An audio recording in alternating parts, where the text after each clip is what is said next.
National crime record bureau के मुताबिक हर 55 minute में स्टॉकिंग का एक केस पुलिस थाने में दर्ज होता है और दिन भर जाने कितनी ही महिलाएं इन हालातों से जूझती हैं।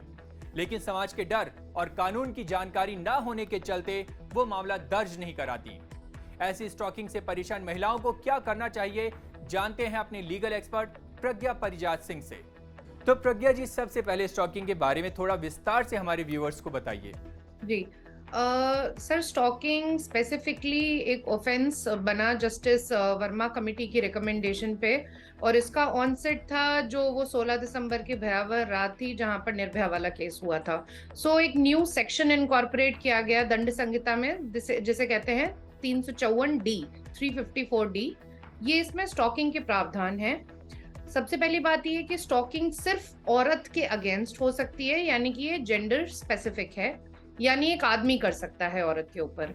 यदि आप किसी औरत को लगातार फॉलो कर रहे हैं, उनसे पर्सनल इंटरेक्शन करने की कोशिश कर रहे हैं, and at the same time वो इच्छुक नहीं है और वो आपको मना कर चुकी हैं कि मैं इस चीज में इंटरेस्टेड नहीं हूं, मैं आपसे मिलने में इंटरेस्टेड नहीं हूं, और उसके बावजूद भी ये बदस्तूर जारी है, तो ये स्टॉकिंग में काउंट करता है।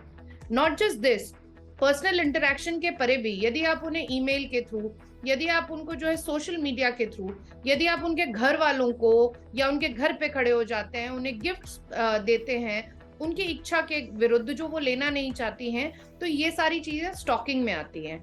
तो स्टॉकिंग का मतलब है बेसिकली किसी को या तो घूरना, फॉलो करना, या उससे मिलने की चेष्टा रखना, at the same time with the fact कि दूसरी पार्टी उसमें इंटरेस्ट नहीं है। तो यहाँ इंटरेस्ट बहुत बड़ा शब्द है जो मायने रखता है। अच्छा प्रज्ञा जी, साइबर स्टॉकिंग क्या होती है और जाने अनजाने कई बार लोग साइबर स्टॉकिंग का अपराध कर देते हैं।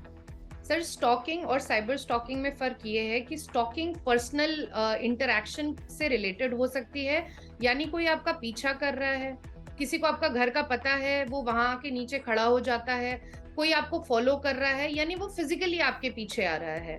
वर्सेस जो साइबर स्टॉकिंग है वो यूजुअली इन माध्यम से होती है कि यदि कोई आपको ईमेल सेंड कर रहा है, आपको रेगुलर फोन कॉल्स कर रहा है, आपको सोशल मीडिया के थ्रू चेस कर रहा है।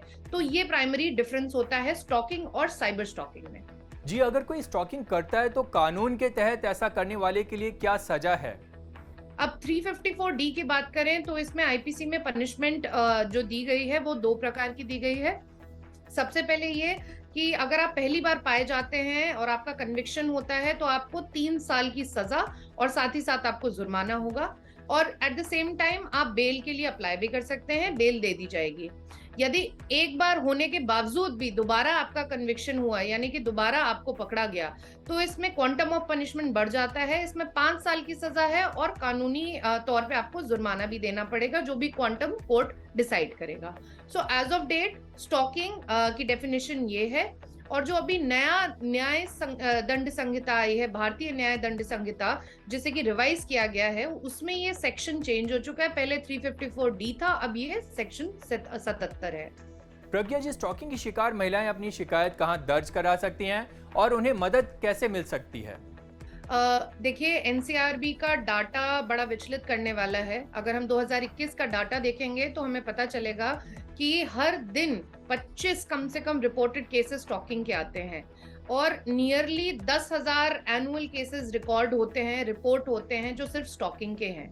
इसका मतलब ये है कि ये तो सिर्फ हमारे पास रिकॉर्डेड और रिपोर्टेड केसेस हैं, ऐसे कितने सारे केसेस हैं जो रिकॉर्ड नहीं होते और जिसकी वजह से ये अपराध जो है बदस्तूर जारी है। ऐसे में मेरा ये विशेष सुझाव होगा महिलाओं को कि यदि कभी भी आपके साथ आपको ऐसा महसूस होता है कि स्टॉकिंग हो रही है, कोई आपको पीछे से फॉलो कर रहा है, फर्स्ट थिंग फर्स्ट, आप शोर मचाइए। यदि आप पब्लिक प्लेस में हैं, आप पहले समझाने की कोशिश करिए, लेकिन ये मानसिकता देखी गई है ऐसे क्रिमिनल्स की जो रेगुलर आपको स्टॉक कर रहे हैं, क्योंकि एक बार में आपको समझ भी नहीं आता कि कोई आपको फॉलो कर रहा है। सो हो सकता है जब 1-2 बार आपको ऐसा समझ में आए और यदि आपने उनसे बात करने की कोशिश की, समझाने की कोशिश की, उसके बाद भी यदि ये हो रहा है, तो आप शोर मचाइए। आप सबसे पहले पुलिस इंटरवेंशन लीजिए। 1090 जो है एक नंबर है, 1090 वुमेन हेल्पलाइन नंबर, आप इमीडिएटली उनको कॉल करिए। आपको कुछ नहीं समझ आए तो आप 100 नंबर पे कॉल करिए, जो पुलिस का नंबर है, ताकि आपकी एग्जैक्ट लोकेशन पे पुलिस वहां पे आपको ट्रेस करके आ सके, यदि लगता है कि कोई इमरजेंसी है। हालांकि अगर आपको लगता है कि एज ऑफ नाउ मेरे पास कोई इमीडिएट इमरजेंसी नहीं है या स्टॉकिंग मुझे कोई कर रहा है, लेकिन ऐसा नहीं है कि मेरे घर फिजिकली आ रहा है या मुझे गिफ्ट्स भिजवा रहा है या मेरे पेरेंट्स को या मेरे घर वालों को परेशान कर रहा है, लेकिन एट द सेम टाइम वो आपको ईमेल्स करता रहता है, कॉल्स करता रहता है अनवारंटेड समय पे, और आपसे बात करने की कोशिश करता रहता है सोशल मीडिया के थ्रू, तो आप साइबर बुलिंग का केस भी इमीडिएटली फाइल कर सकती हैं। इस बात को दबाइए मत, क्योंकि हमने बहुत सारे ऐसे एसिड अटैक के केसेस को इंडिया में देखा गया है जिनके पीछे कहीं ना कहीं स्टॉकिंग रीजन होता है। तो जैसे ही आपको ये महसूस होता है कि कोई आपको स्टॉक कर रहा है, फर्स्ट थिंग फर्स्ट, आप इमीडिएटली पुलिस को या जो भी आपकी नियरेस्ट अथॉरिटी है या महिला जो आपकी हेल्पलाइन नंबर्स हैं, एनसीडब्ल्यू हो गया, आपके स्टेट के डीसीडब्ल्यू हो गए, इनको आप तुरंत संज्ञान में इनके लाइए और ऐसे इंसान के से रिलेटेड जो भी इंफॉर्मेशन आपको है वो आप पुलिस को बताइए। तो ऐसी ही कानून की जानकारी के लिए आप जुड़े रहें आवाज लीगल अड्डा के साथ। हमें फॉलो करें सोशल मीडिया पर और लेटेस्ट खबरों के लिए पढ़िए hindi.cnbctv18.com।